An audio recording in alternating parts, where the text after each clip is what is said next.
It's Rare Book Week in Melbourne, which Melburnians is a time when Melburnians celebrate rare and precious books. But we're turning the whole rare book thing upside down and asking the question, which books do you wish were rarer? And joining me in this quest for obscurity are Tony Wilson, who is the author of more than 10 books. He's a columnist and he's heard regularly on ABC local radio in Melbourne.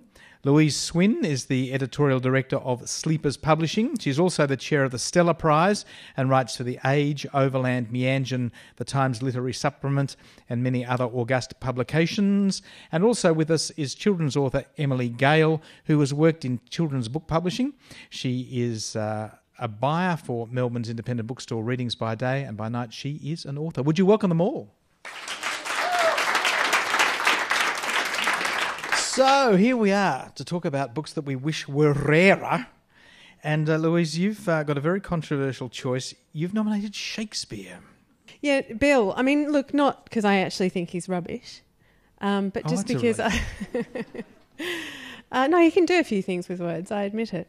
But it's more that if you had to slice up all of your education hours and the percentage that's spent on Shakespeare, I just don't think that this dead white Anglo-Saxon male gives the diversity that actually. Well, you had too much Shakespeare at school, did you? You suffered at school. I did. Yeah, I suffered the whip of Shakespeare. Yeah, a couple of plays every sort of year. Yeah. You know, is just standard in amongst 4 or 5 texts. And when was percentage-wise? What was the play that really did it for you when you said, "I've had enough, Bill"?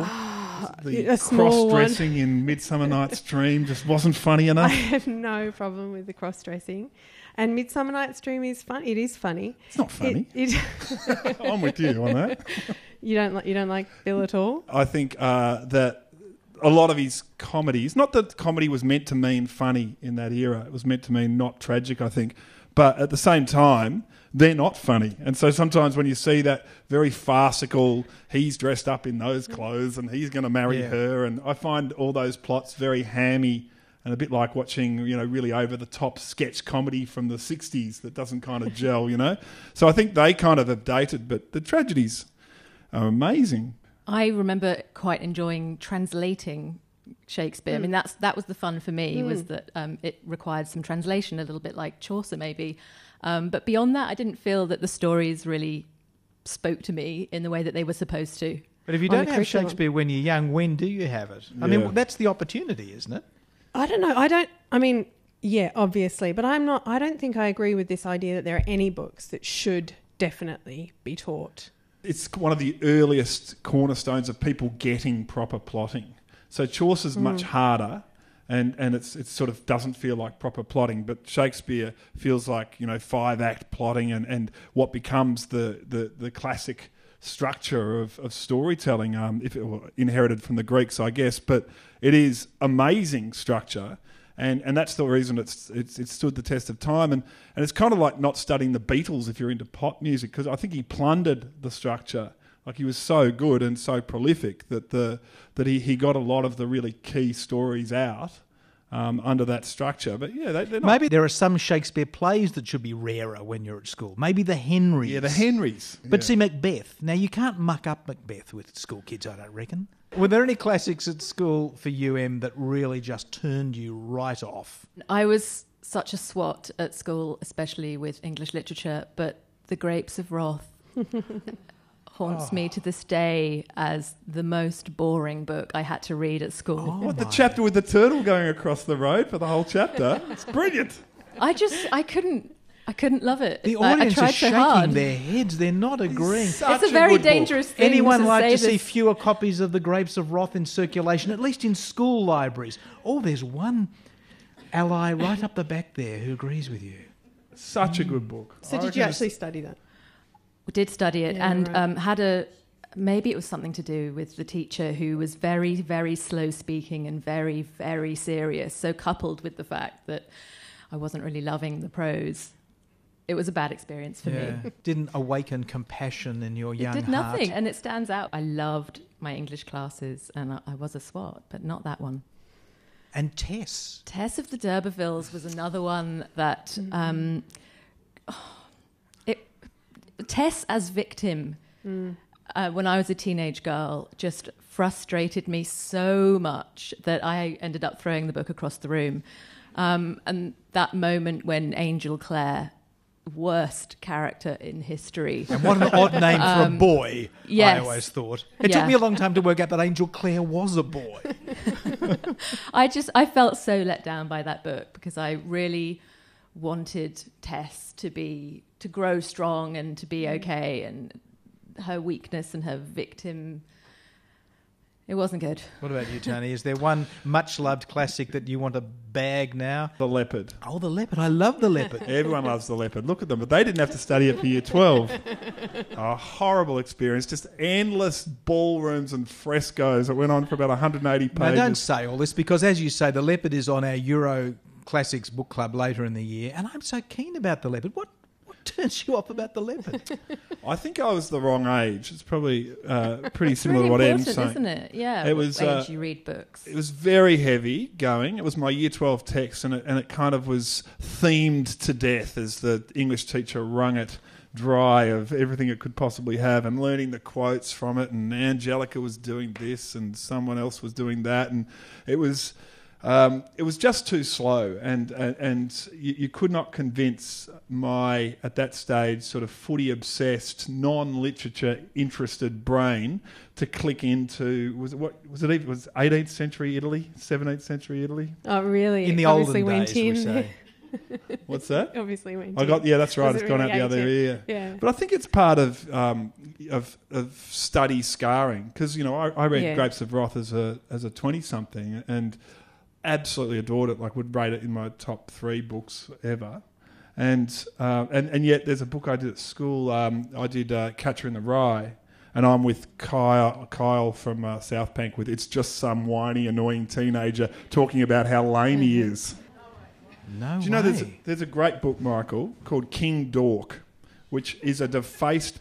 the front cover of King Dork by Frank Portman, which I recommend to anyone, is a defaced copy of Catcher in the Rye. And it's about how much he hates the fact that all the teachers love this book that's apparently so anti-establishment. Well, if it's so anti-establishment, why is every teacher in the school making me read this? Emily, Catcher in the Rye? I loved Holden Caulfield so much, but I would never, ever go back to it now. No. I know that I wouldn't feel the same way about it now. And so it's definitely... I read a lot of old children's classics and things that I loved as a child. I read them now, but I would never go back to that one. You might be surprised. We read it last year and it really went off. And I loved reading it, I must say. I mean, it's a great book to go back to later because, to be honest with you, when I read it at school, I didn't get it either. So maybe it's for teenage girls to fall in love with Holden. I didn't know who he was. He wasn't like me. I didn't relate to this tormented child. I didn't know about this American town. It wasn't like my town. I just didn't get it. But coming back to it now, I just think it's a stupendously good book. Maybe it's the teachers who like it. Maybe that's the point. Teachers all love it, and it fills them with a nostalgia for a childhood that wasn't actually theirs. It was the first book of that type. I mean, now you think you've seen that, but then there weren't books like that with a teenager with a voice who was allowed to say those things. And a lot of people would put James Joyce on their list of overrated things, in the sense of the people who think it's important to be able to understand what you're reading, I guess, would be in that basket. But I guess, if you read all the literary criticism, you find out, well, this novel doesn't exist without James Joyce, and that he expands the writer's toolbox so far that you have to say that he is significant, and it's actually irrelevant whether you can read it. Are you talking specifically about Finnegan's Wake, though, when you're saying about unreadable? Because the rest of his work isn't unreadable. Yeah. Portrait of the Artist is a book that a kid could read, I reckon. But Finnegan's Wake's just bewildering. Yeah, which is that when he's too full of his own greatness, do you think, when he's writing that? I think he stopped caring about readers. He stopped communicating, I think. I think that he's written some incredible writing that maybe he gets a bad reputation because of Finnegan's Wake. You should just listen to this, because this is a suggestion for how Shakespeare might be. This is a Blackadder, Rowan Atkinson, just about to punch William Shakespeare. Oh, and just one more thing. Yeah. That is for every schoolboy and schoolgirl for the next 400 years. Yes. Have you any idea how much suffering you're going to cause? Hours spent at school desks trying to find one joke in A Midsummer Night's Dream. Years wearing stupid tights in school plays and saying things like, "What ho, my lord," and "Oh, look, here comes Othello," talking total crap as usual. Oh, and... oh, that is for Ken Branagh's endless uncut 4-hour version of Hamlet. Oh, dear. I loved Kenneth Branagh's version of Hamlet. And you found your calling. You didn't see David Tennant on ABC television the other day. Did anyone see this? David Tennant on, what's it called? Shakespeare Unplugged or something? And it was Tennant talking to other actors who had played Hamlet. Everyone's shaking their heads. It's on iView. If you... you would have a chance. Go onto iView, have a look. David Tennant, well known as Doctor Who. He played Hamlet for the Royal Shakespeare Company, talking to other Hamlets. Now, another controversial book on your list, Tony, is On the Road, Jack Kerouac's classic. What a terrible book On the Road is. And by the way, I am an author, and I realise that I'm not worthy to sit in the same room as Jack Kerouac, probably, but at the same time, I hate his book. And as Truman Capote, I think, most famously said, "That's not writing, it's typing." And, I'm pretty much... let's take a random sentence from On the Road. Oh, that's not fair. It isn't fair, is it? No, I haven't got one for you.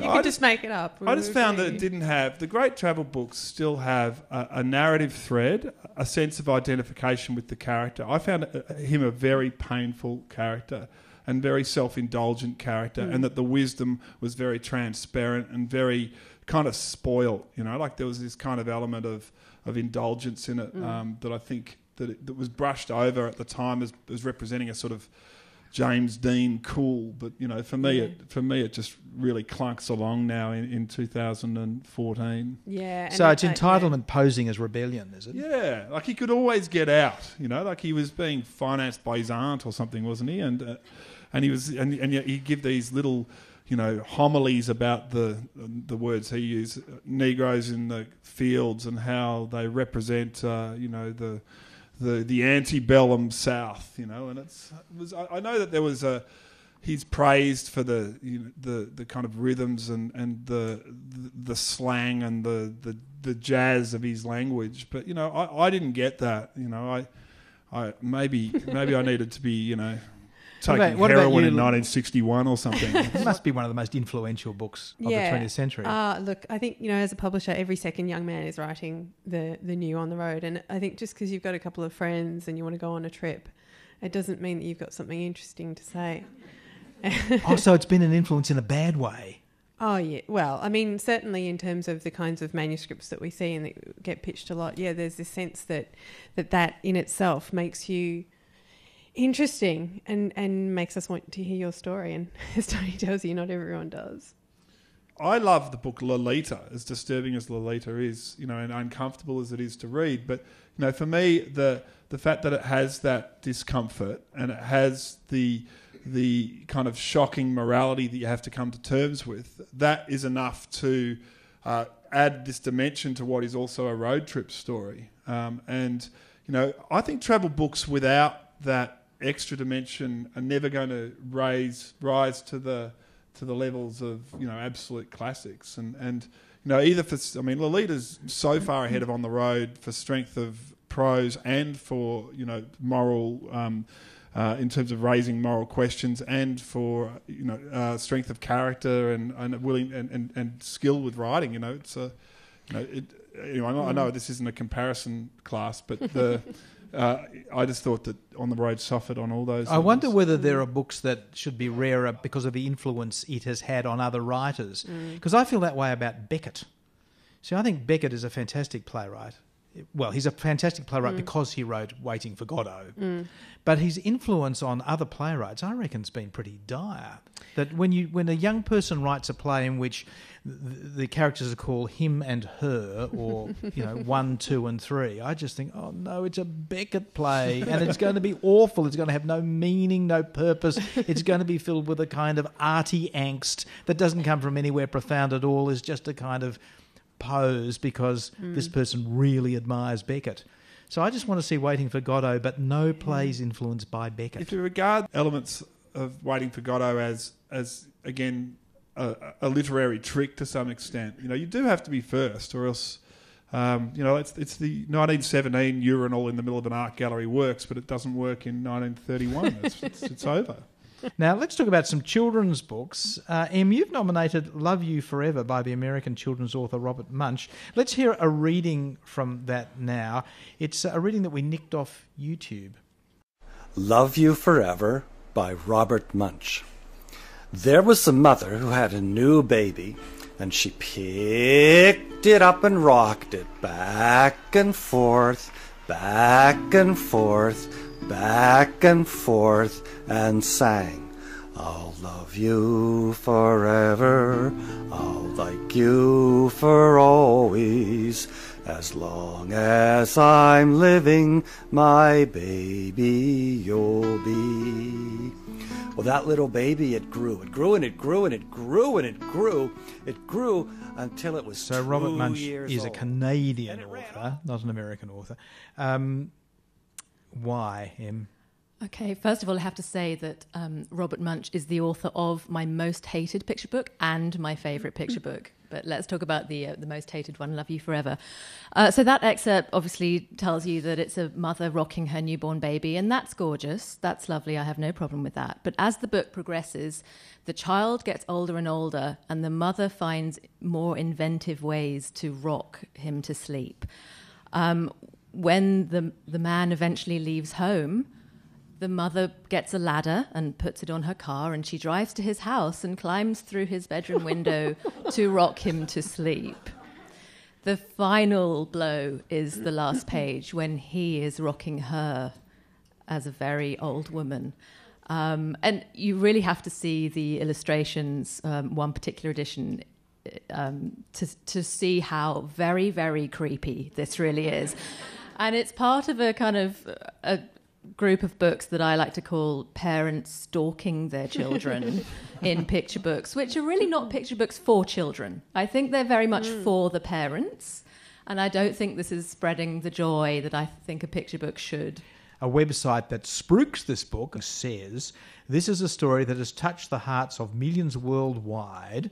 Since its publication in 1986, Love You Forever has sold more than 15 million copies in paperback and the regular hardback edition, as well as hundreds of thousands of copies in Spanish and French. It's definitely weird. It's unsettling to see her climb the ladder and get in the window. But I can see kind of what he was trying to do, which was the circle of love thing, and the permanence of parental love. It's represented, I guess, quite beautifully. And I think that sounded very bad in the way that it was read there. By him. That was Robert. Well, What do you mean it's that quite sounded a bad? nice That was little the words, song. though. They're nice words. It I love can you be forever. nice. Actually, quite sad. He wrote the book because he had stillborn children. That's an awful sort of. Well, don't make me to feel it. bad, Tony. No, I won't.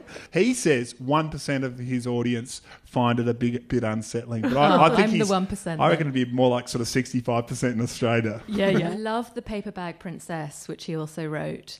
Tell us which about is a that. great feminist picture book, I think. It's about a dragon carrying off a prince, and then the princess, the dragon has burnt all the castle. The only thing she can put on is a paper bag, and she goes off in search of her prince, and she tricks the dragon so cleverly, and then the prince turns to her and says, "You look like a mess." And she says, "And you are a toad." And she skips off into the sunset by herself. That works. Oh, it's fantastic. Tony, you've written 7 books for kids, I think. You don't like Spot. The thing is, How can you not like Spot? it's a big target. Spot is everywhere. So and let's I think Eric Hill is very recently dead too. Now, there'll be So I- listeners Very who don't. recent, There'll be Tony. listeners who don't have children, so we better describe Spot. So this is a character by Eric Hill, Yep. and it's a very, very yellow dog. and he's got his mum, who's called Sally. And on every Spot book, of which there are around about infinity, Sally and Spot have hidden things around the page, and you lift the flap usually to find said ball, bone, plate, Sometimes you lift a cushion. And it's simple prose along the lines of, where is Spot? Oh, look, Spot is behind the cushion. And so what I am doing is arguing with the tastes of people between the ages of 4 months and 12 months. And I accept that they take issue with my opinion because around about 70 million of these abominations have been sold. So, but it is personal taste with picture books. And as I, it really is unfair of me to go Spot because it's a visual cue for under twos. So my appreciation of the stories is completely irrelevant. So you'd graduate from Spot to Thomas the Tank Engine, would you? They're terrible as well. God, no. They are. I'm sorry, but Thomas the Tank Engine. They spend 6 pages with the station master walking from one end of the platform to the other, describing each bolt along the track. I mean, it's so slow and dated, and yet because if you get big enough, you can't get unbig. It seems. And they're That's also right. incredibly sexist. Those Thomas the Tank. Oh, are Engine they? They're books. sexist. In what way are they sexist? Oh, just the roles of the female engines. They're always helpful and Or their carriages. yeah, they're not even engines at all. There are a few token girl engines. Right. And then there are a couple of carriages who are always arguing. As we do. Like old women. I think it's supposed to be what the author was getting at. But, Oh, my Lord. But I must defend Spot before we move on. Oh, okay. From the little What's the yellow case dog. for Spot? Oh, I think he's a really accurate depiction of a child because he is both incredibly cute and extremely annoying. And I love that he's both of those things. And I don't know if I'm projecting here, but when I look at Sally, his mother, I see a woman who is really waiting for wine o'clock and loves her child deeply, but just really wants the day to be finished so she can put him to bed. That's what I get. And I think to do that with very simple black line and yellow paint is genius. It's amazing how often Enid Blyton comes up. Enid Blyton, more or less of Enid Blyton. I think the sales of Enid Blyton are around 450 million, and I think that's probably enough printing now. They're out there in the world. I don't think we need to print any new ones or write any new ones, and that is also happening, writing under the Enid Blyton brand. Now, what have you got against Enid Blyton? I mean, she's the one who gets kids to read. That's what we keep getting told. Does I she? love it. I think that's a bit of a myth. I think that if you didn't read Enid Blyton as a child, and I didn't, it's really, really difficult to get the appeal, and I do understand that. I hear a lot of parents coming into the bookshop and dragging their children behind them saying, come on, I'm going to show you the Enid Blyton books. I loved them as a child. And it's really the enthusiasm coming from the parents. I just don't think that we need to pour our resources into something that's had its day. She's awful, but she's a genius. She kills off her parents. The parents are always dead or No, the on parents holiday aren't dead. It's just the somewhere. children are allowed to run free because it's the olden days. Yeah. No, but there's often an orphan who's come from the circus with a crazy little monkey who happens to have no place to stay, so he's down the road all the time. And they get to do whatever they want. They get to solve. Mainly picnics. I Picnics are a think big the part world of would- food's would- important. I think A the lot of world will be orange aid. poorer without the faraway tree. That's a brilliant idea, like genius, one in the century type idea, like really fantastic. The world's going across the top of the tree, and I think that she should be up there with the great authors of the 20th century. Yes, the writing's pretty average, the words, and yes, a lot of the attitudes seem outdated, but they're only they were true to the time, and there are actually some quite strong. Like, for example, female characters. George in the famous Five. So, I could argue that Yeah. she's not a strong female character. Enid Blyton had a few kinds of female characters. They were either really catty, or they ruined your game, or they screamed when they stepped on a branch during a stakeout, or they were tomboys, and that was seen as being the redeeming girl. But why is wanting to be a boy a good girl character? Yeah, well, you're going to win this argument. But let's leave aside the politics of Enid Blyton and look at the storytelling. And Wishing Chair, Naughtiest Girl in School, Faraway Tree. She just has 4 or 5 or 6 killer series, has written 10 times more than any human being is capable of doing. So there are actually 12 of her buried away in her house doing it. I think her stories may have suffered when she was writing about 10,000 words a day. I'm not sure that you can produce great stories when you're writing 10,000 words a day. That's a lot, no, Tony? I mean, it is a lot. Know. I defend her. She's no David Mitchell, but she's she's, in the same way as J.K. Rowling, I think, represents greatness. It's almost impossible to do what J.K. Rowling did, and it's almost impossible to do what Enid Blyton did. Wouldn't it be nice to give other people a bit of space and time to tell, similar stories, maybe even better ones? There are great detective stories and great mysteries that are being written by current Australian authors, and I would love to see parents leading their children to those books.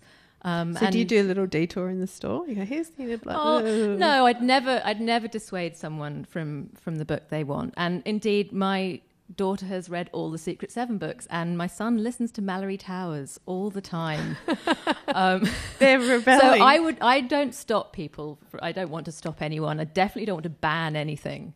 But if we're talking about what I wish was more rare, I have a separate section in the bookshop just for Enid Blyton books, because there are so many and they keep churning them out. So why do the kids stick with it?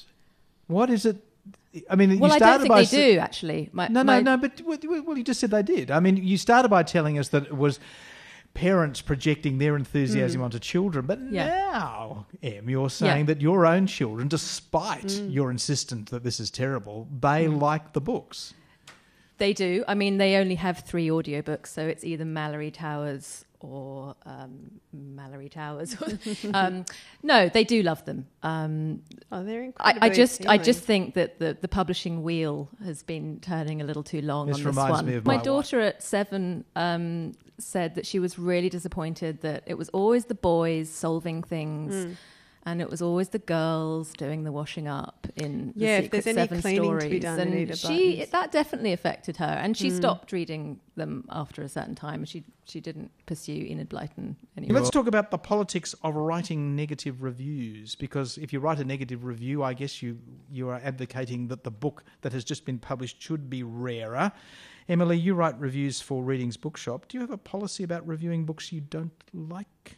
I don't review books that I don't like. And that's not because I don't believe there should be negative reviews, but because I'm a bookseller, and I think my position is to recommend books and not that people might like to buy. Yes, absolutely. Yes, I suppose a bookseller is not going to produce a publication saying, don't on any circumstances buy this book, we don't reckon it's very good. Yeah, it's not my job to do that. It's my job to matchmake people with books. And so that's how I see reviews from my point of view. But certainly in the rest of the world, it's free to write negative reviews. Yeah, okay. Are there protocols that you would like to see reviewers follow when they're suggesting a book isn't all that it should be and perhaps could be rarer? Yeah, I think that there is a protocol that you don't take on a book if you've got some kind of relationship with the book or the author or the publisher or something that prevents you from telling But we all know each other. Or in the small Australian literary scene, we all know each other. Yes and no. I mean, there are people for whom you have met, but you would still be able to read their review and read their book and give it everything that it needs. But certainly there are people for whom you can't do that, and I don't think that you should be reviewing that book.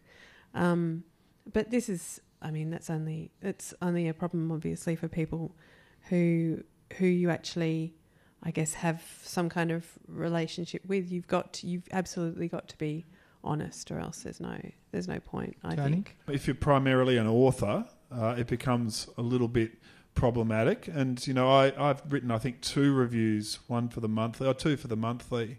And I would question whether I should write reviews, and I haven't sought them out.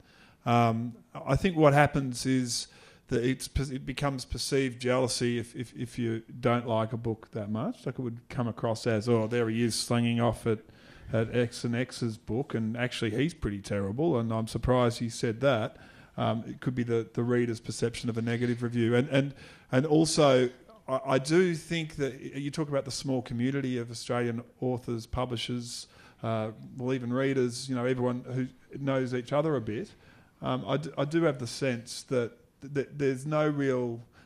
I don't want to kick a young Australian author who's in my position. I sort of feel like it's a big deal if you get a review in the Monthly or the Age or the Sydney Morning Herald, and the last thing you need, having sort of got over that hurdle, is to be kicked by someone who's trying to do very much the same climb.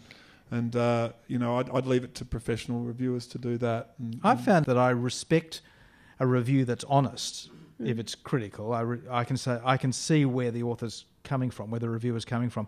But the reviews I can't stand are the ones that are cruel.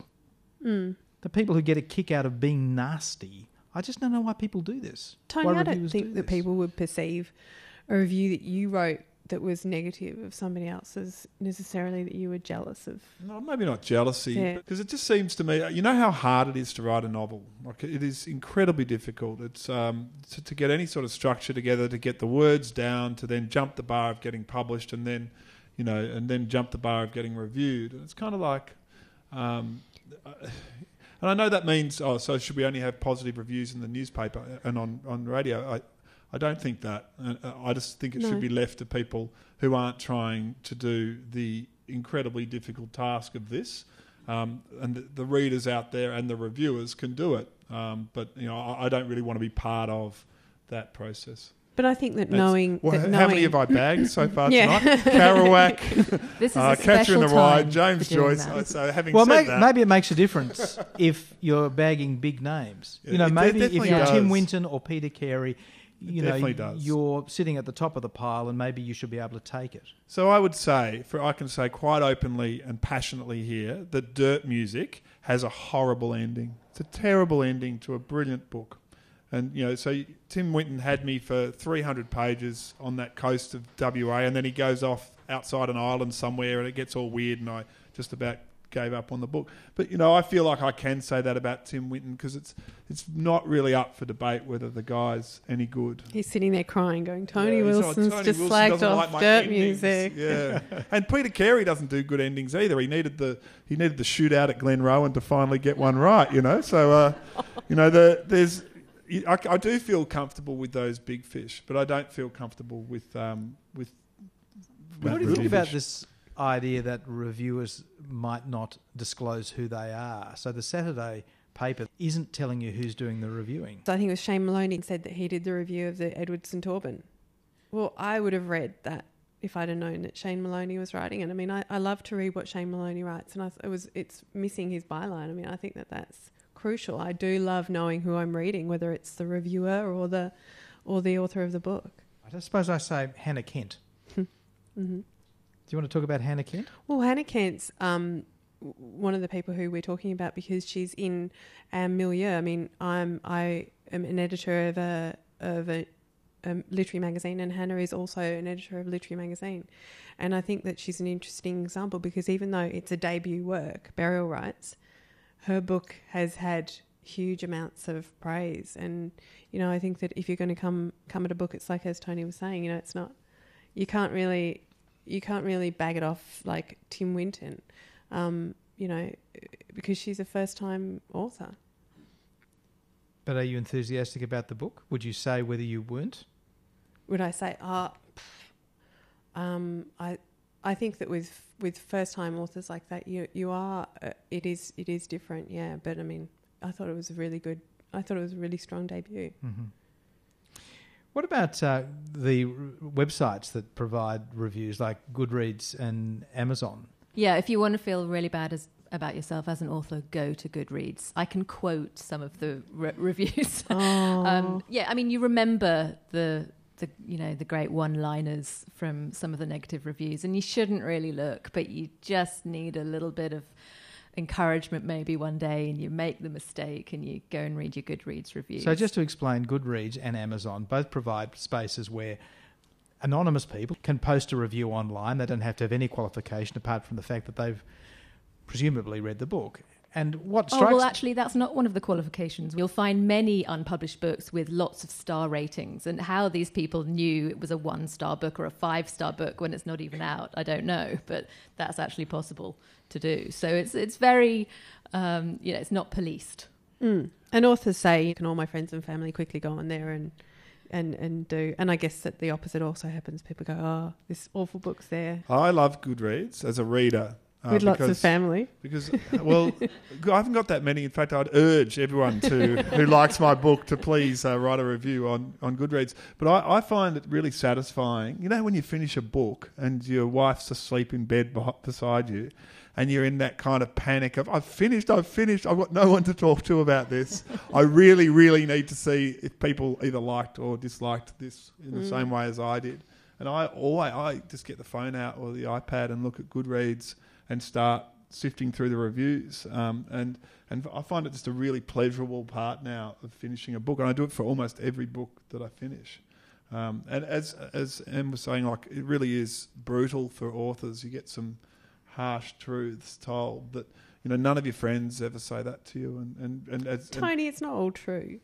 Oh, it's not all real. No, don't take everything on in the middle of the night. Don't sit there. But and the thing is, you can tell from my personality, from what I've said about Kerouac, that I could probably write something quite nasty as well. So I get what I deserve. I'm always heartened by Goodreads. People are articulate when they write these reviews. You rarely think what an inarticulate lunatic this person is, because it does take some kind of application, some kind of focus to sit down and write a few paragraphs about a book. And Michael, the good ones get pushed to the top. You have to shield yourself as an author, but as a reader, I think it's brilliant. And it can be really positive. Like I got one that got compared to The Paper Bag Princess, which is my favourite picture book. But I did one called The Princess and the Packet of Frozen Peas, and it had a real go on Goodreads because it got a release in America. It got 250 reviews and really nice comments. So I wonder whether this could lead to a democratisation of taste. You will end up with books that are written in a certain genre or in a certain style that attract readers who like that kind of thing, and they will then vote for their book, as it were, and you will get to know, as a reader of, say, of fantasy or of stories about horses or stories about science fiction, say, that kind of book is being fostered in that conversation. And so the notion of a literature, the literary novel, is somehow above other genres might be dismantled a little by this more democratic way of discussing writing. It certainly is very good for genre writing. Like my wife's become very interested in YA fantasy type stuff. And she just follows the Goodreads trail. They find the next New York best-selling series to replace Divergent. It's really useful for that, and so it's presumably really pumping up sales, especially in that kind of Kindle world of easily disposed books. Bloggers who frequent Goodreads all the time, and especially for YA. The bloggers are your friend. I mean, that's who's doing some really hard work to promote YA literature. So, and they're on Goodreads. Now, Tony, you've nominated one Australian author for critical treatment. He's Gregory David Roberts, the author of Shantaram. Do you want to talk about this? That again, I guess it gets into big fish category, that when a book sells so many copies, and it became almost required reading. If you were going to India, you'd soak up this great description of Mumbai and the slums of Mumbai, and I read probably around about 200 or 300 pages of this when I was actually going to interview Gregory David Roberts, and he came in and blessed his tea and did a whole ceremony around his tea in the morning, and there was just this sort of, I found there to be a real sort of spiritual pretentiousness about the whole thing, and I'm happy to accept that this is a novel, and it's and you can do what you like in a novel. Characters can do anything, and amazing things can happen every second of every day in a novel. But the fact that it kicks off as an escape from prison story, and of course that's the true life reflection of the author's experience, I found that there was kind of a mental trick that went with this, that was, I'm reading a memoir. No, hang on, I'm reading a novel. And you didn't really know which one was which. But that's a common game. It's a common game, but and you wonder whether Augustine Burroughs does it. But I think when Augustine Burroughs stands up, he says, "This is a memoir. This all happened." Whereas I think when Gregory David Roberts stands up, he says, this is based on an experience. I found the story too fantastical and very glib in lots of places, and full of kind of year 10 wisdom as well. Many morsels per page, and to quote from a Goodreads reader, actually, at one point during a scene when the narrator is looking at a river, he actually writes, "I was thinking of another river, a river that runs through all of us, the river of the heart." It's that kind of stuff. We don't need more copies. What about the general point of looking at books where the author is playing with this question of whether he or she, the author, is actually the narrator of the story? Because that's not an uncommon trope. Is this fiction? Is this really memoir? And I actually wish there were fewer books like that, because I like the contract that the writer has with the reader to be very clear. I just want to know pretty much what you're doing. In Gulliver's Travels, for example, you don't think, oh, this guy really went on this journey. You know what the score is. It is an offensive part of Shantaram. And look, there are 300,000 19-year-old travellers to India who will fight me to the death about my point of view. Maybe that's only a problem when they've done something amazing. I mean, with Little Women, I don't know if I really mind how much of it was based on Louisa May Alcott's life and how much of it was made up. But you don't feel like you're being toyed with there, do you? No, absolutely not. Well, that's what I think I mean. Look, it's the fact that you become Australia's most wanted criminal because you escape from Pentridge, and then you detail an escape from Pentridge. That is entrapment into thinking you're reading a memoir. And then what follows after that is some parts may be true. He did go to India, but then you can't be sure what's true because he tells you that this isn't a memoir. Lou, I know that you weren't so keen on the memoir of this guy.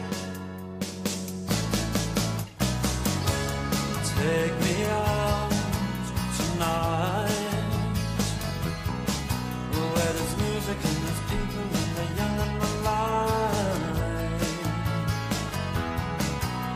Driving in your car, I never want to go home because I haven't got one anymore.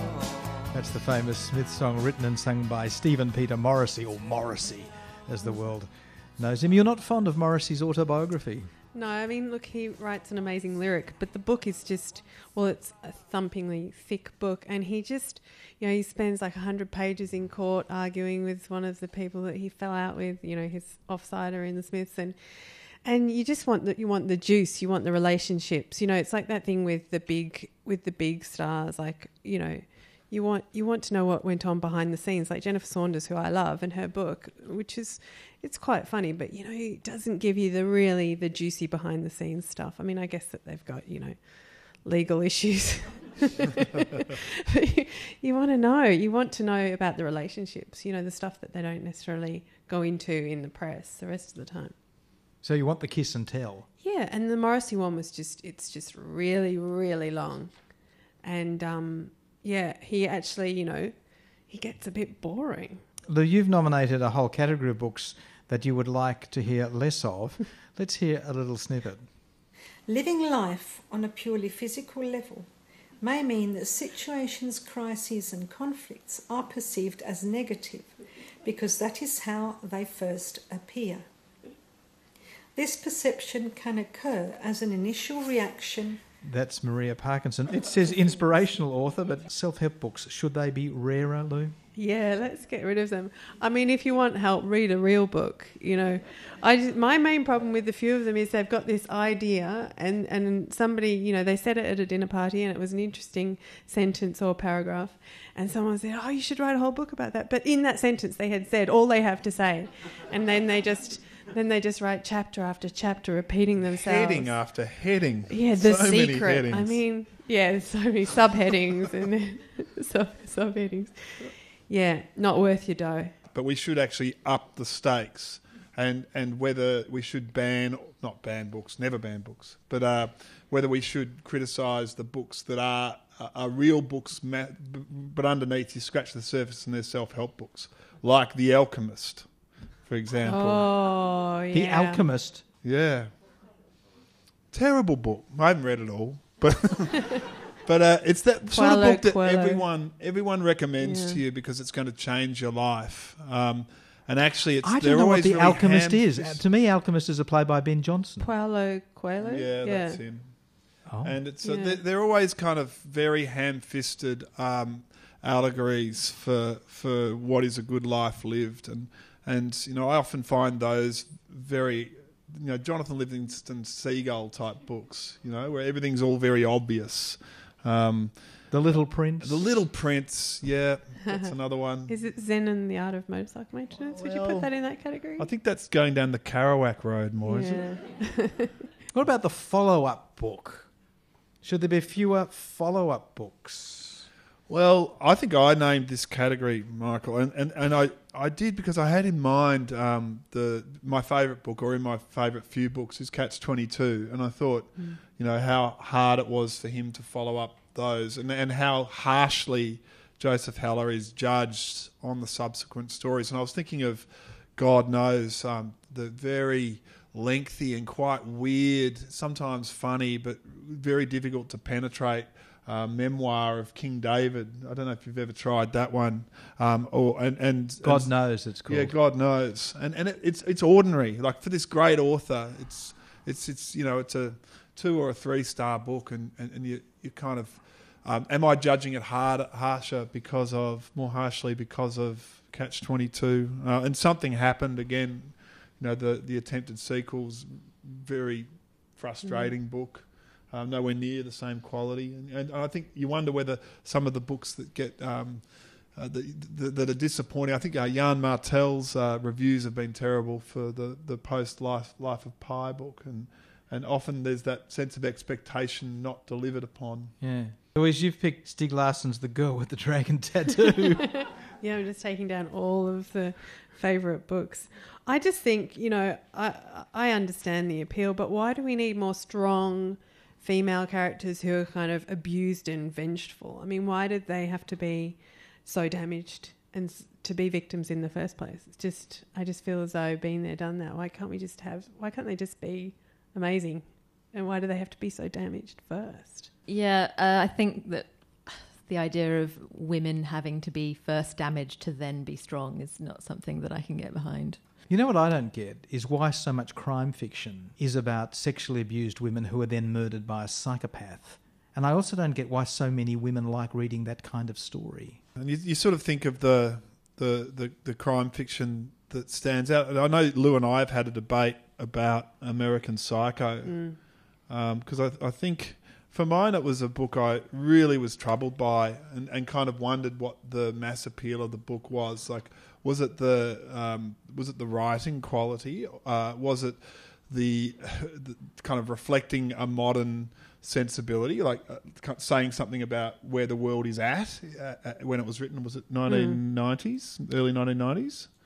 Or was there just sort of what was it, the grotesque nature of it, the pushing of the boundary as to you know, how violent and how disturbing we can be, that makes the book notable? And I sort of thought it was going into that last category, and I found it really annoying, and kind of got annoyed that he became so famous and such a staple of the literary world on the back of, again, what I think is a trick. He's an easy target for lots of reasons, because it's so easy to say that American Psycho is a vile book in so many ways, but I think that he's the chronicler of sort of consumerist society and the void that's behind it. I mean, yeah, sure, there's lots of really, really icky things in his book, but I think one of the things that we often miss is just how funny a character Patrick Bateman is. I can imagine that you didn't find him funny at all, Tony. I can just tell from the look on your face.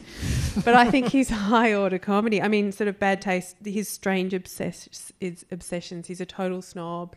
You know, he loves Phil Collins music, which is very funny. He's neurotic. And I think that you actually miss a lot about the book if you don't see the humour in it. We've been talking about books that we wish were rare. What's your best book of all time? But there is a very sort of hyped up book that I never get sick of hearing about, and that's The Book Thief. I never mind hearing how successful it is or who loves it or who thinks it's the best. I'm always really happy for Marcus Zusak when that book's mentioned. An Aussie. Yeah. My favourite book would be Hitchhiker's Guide to the Galaxy. Because I've tried to write funny books and think that humour is underrated in literary circles. I think that people rate the difficulty of making something dramatic I don't think is as high as making people laugh. And he made so many people laugh and wrote a sentence. The spaceship hung there in the air in exactly the same way as bricks don't. And that, for mine, encapsulates true genius that has been reached by very few. It's funny. It makes them laugh. Yeah. But a special mention to Cloud Atlas and David Mitchell, who, if I had to name my favourite literary authors of recent years, certainly he's right up there. I'd have to say today's favourite, I would say The Corrections by Jonathan Franzen, which is a book I came to late having heard about, and I thought that I'd find it really tiresome, but actually I enjoyed it immensely, and I found it, I agree with Tony, I think comedy is totally underrated in literary fiction, and I just found it droll throughout. It was funny on every page, and I thought that his detail of life is just wonderful. It creates a whole world, this panoramic view. You're allowed to see everything, and you get sucked into that world, and that's what you want from books. Well, thank you to all three of you for your participation in this discussion. I think literature is the winner. Would you thank the guests?